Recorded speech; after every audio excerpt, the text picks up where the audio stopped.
and for no further action.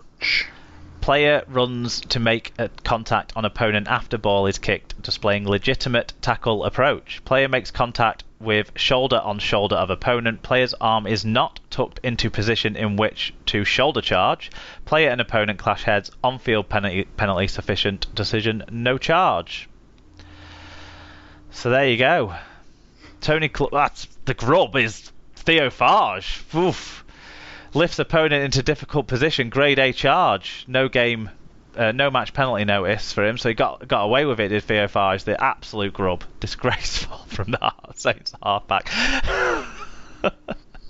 Anyway, that's one interpretation of it. Yes. Not one that anyone who was actually watching. Everyone else's views on how. Apparently, a legitimate tackle that was not high was the worst thing that we've ever seen. So Frogmore says, cancel the Cialis, cancel the Viagra. We don't need it now. We got past a semi on our own. Hey. That was a great and dominant performance from the boys, which I'm hoping will continue in 2 weeks' time. Come on, you fucking Saints, he says. Yeah, and Paul O'Brien, PAB 1976, says, Saints just too good for Wigan. Saints have won this in the first 12 minutes and Wigan looks shell-shocked. Saints will be full of confidence while Wigan have to do it all again next week against an upbeat Salford side. Jen Kay said, I think this game showed the gulf between Saints and Wigan, who were the best of the rest this season. Saints played a nearly perfect game. Why do we never hear much about Nguama? He's been a real handful every time I've seen Saints this year. Yeah, that's a good point. He gets in the stats roundup plenty, but maybe he's slightly overshadowed by some of the English players that we want to maybe lean towards waxing lyrically about slightly more. Maybe is why we don't hear as much about him. And Scotland international Lachlan Coote. Yeah, I'd prefer to talk up Makinson, Thompson, Lomax, maybe slightly. Maybe it's just because they've been so good that he has been great, but he's been like their 8th best player. So yeah, it's ridiculous. I don't know. Yeah. Ron Hoof says, another late shot from Fatty Club. Come on, referees, send the dare to get off. Calls himself club foot more like. 2 runs for 11 metres. He may as well have been sat with me. Then he rode up. Saints pack sent the crust munchers back across the billinge lump with their tails between their legs. Lick 'em and stick 'em. Lick 'em and stick 'em. Bobby Boucher said, big mistake starting Lockers ahead of Smithies. Smithies has set a tone in the opening sector this season. Time Wigan got rid of Tony Clubb, Lamb doesn't seem to fire up the players like Sean Wayne did for derby games. It's not the same players though, is it? It's largely the same players, but it's the same players that are 2 and 3 years older than... I mean... Wayne got him up for 1 derby game last year out of the 3 derby games. Really, it feels more like, I don't know. I don't think it's an Adrian Lamb problem, personally, but I get the sentiment, because Sean Wayne certainly did put everything into those derby games, it felt like.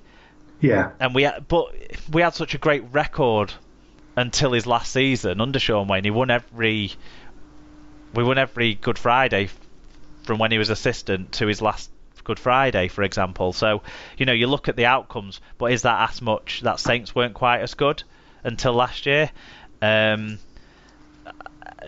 2 sets of players, there's 2 sets of coaching staff, there's 2 groups of players to be motivated, and I don't think this Wigan side went out there lacking motivation. I just think Saints were fucking brilliant.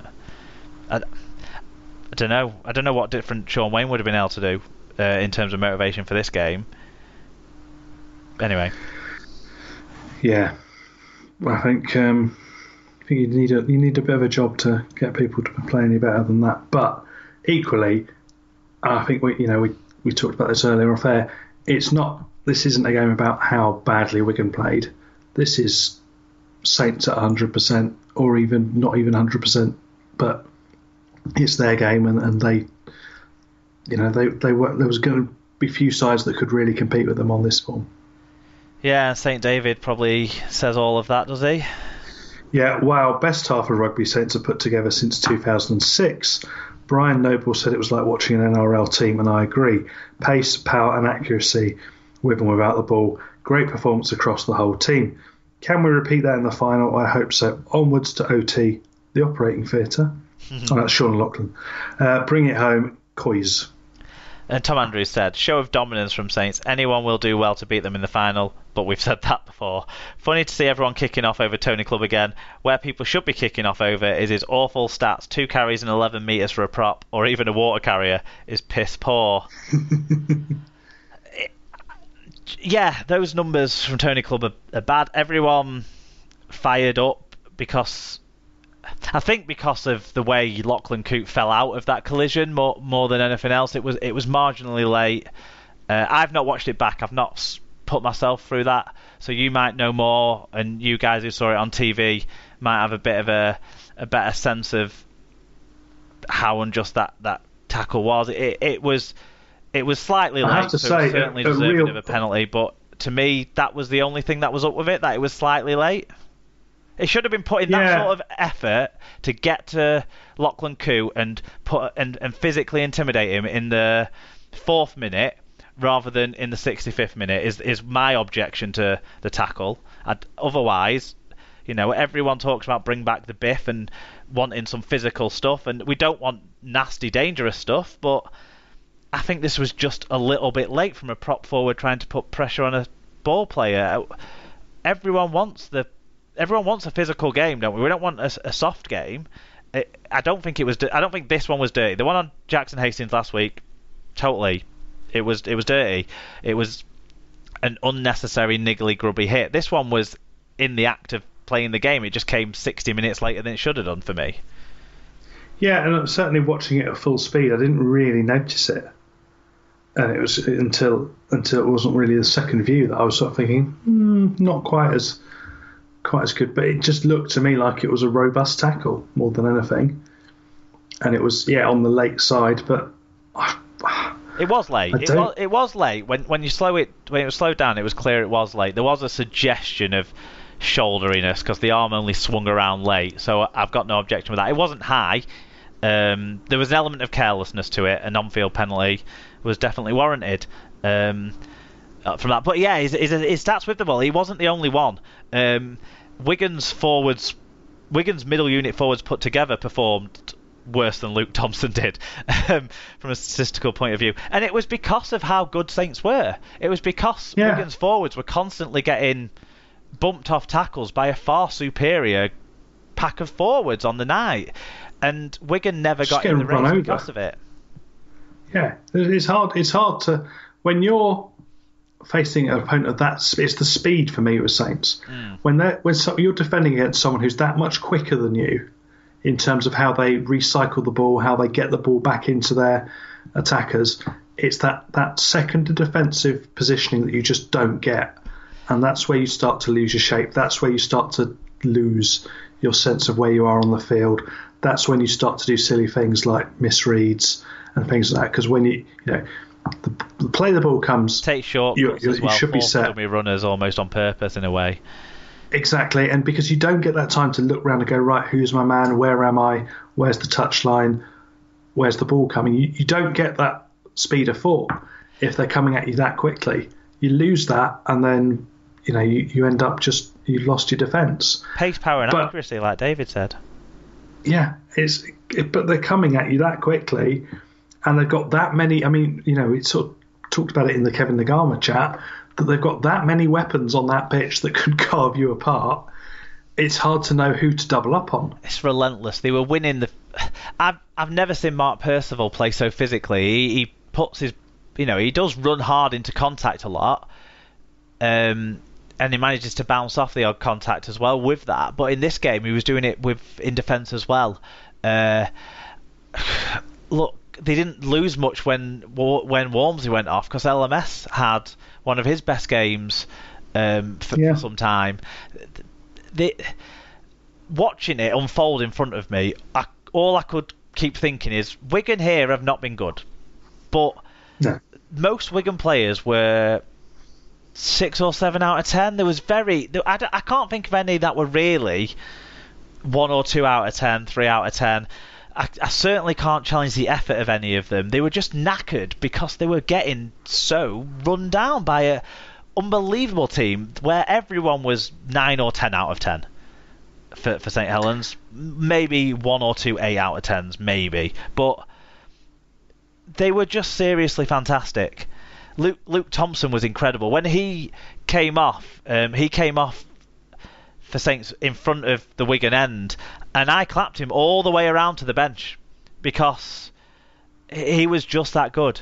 He was just that good, and you can't just turn up one-eyed to these things, I don't think. And people who were reactionary saying Wigan can't possibly compete with Salford. Well, maybe we're going to struggle against Salford because we were so physically beaten that it's going to be hard to come back from. Maybe. And maybe if we got to the grand final, it happens again. Maybe. But you just sometimes have to say the by far the better team won by the margin they deserved to win, by the performance they put out there on the pitch. And St Helens did that. St Helens were playing like St Helens of the sort of first third of the period of the season. Yeah. To me, in this game, it was the best I've seen them play for some time. They were all guns blazing, all on fire. In that first half, they dropped the ball once, and that was right at the end of the half, right on the Wigan line. They gave away one penalty. And do you know what? In that first half, the best piece of play came from Wigan. But Wigan had one 10 out of 10 play. Every single Saints play was 9 out of 10. The best moment of the game individually as a play put together was Liam Marshall's try. Yeah, it was nice. It was a nice little try. It was a good opportunity. And then also, Bevan Front try at the end was a nice little bit of play to. So there is stuff there. But that's all we can. That's what we can take from it from a Wigan perspective. I think, but from a St Helens perspective, boy, how can they not be so confident? Where was that at Wembley? I mean, where has that been in these big matches in recent years? Because if they do that, not only can no Super League team beat them, but I would be amazed if they couldn't beat the NRL grand finalists with that sort of performance, that sort of execution. The clinical, until the last 10 minutes where they started dropping it at the play of the ball a little bit. That wasn't ideal, but the game was well and truly won by that stage. Yeah. Just well done, Saints. That